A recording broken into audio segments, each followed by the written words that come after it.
Hey guys, this video is about the basic Chinese word ah. Ah. The tone of this word will vary. It's a modal particle similar to the English word ah, and I'll explain that in depth in the next few slides.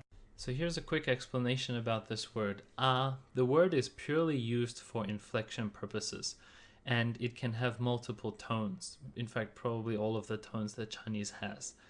The best way to learn this word really is through natural language experience, and don't be too worried about the tones. Unlike pretty much all Chinese words, the tones of this word are not so rigid. It's quite a flexible word. But in the next slides, I'll try to explain which contexts it can mean what and give some examples. So here are some examples of the tones that this word can take. The first one is the first tone, ah, which can express surprise. So like in English, ah, oh, right, surprise. The second one is ah, it's pronounced in the second tone, ah, expressing doubt or asking for an answer, kind of like in English, huh, what? The third one, ah, can also sort of be expression of doubt. As you know by learning Chinese, sometimes distinguishing the second and third tone is difficult. So in this case, it doesn't really matter. And the first one, ah, can sort of be an interjection of agreement. Like if you hear Chinese people speaking, often they'll be like, right? Just sort of a grunt of agreement. In English, this would sort of be like, ah, okay, yeah. So, or it's an expression of recognition as well. It's like, ah, it's you, in that sort of sense.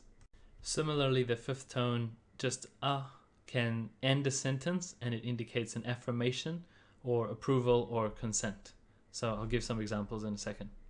So here are some examples of how to use this word in everyday speech. And as I mentioned, the tones of this word are not super rigid, so I'm a little bit flexible in this video.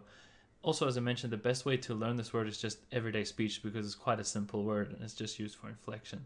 So the first sentence is,你回来了.你回来了. So it's kind of like, you're back. That in the beginning of the sentence, the same word. The second one is, 他不是你的男朋友吗? 他不是你的男朋友吗? So that's just like saying in English, he's not your boyfriend. It's exactly the same sound and same meaning, same inflection.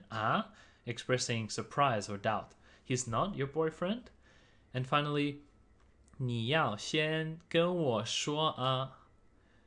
你要先跟我说啊. You first need to speak with me. This is sort of an affirmation. You're making the statement. You first need to speak with me. And the in Chinese just adds that inflection that you are affirming something. Thanks for watching.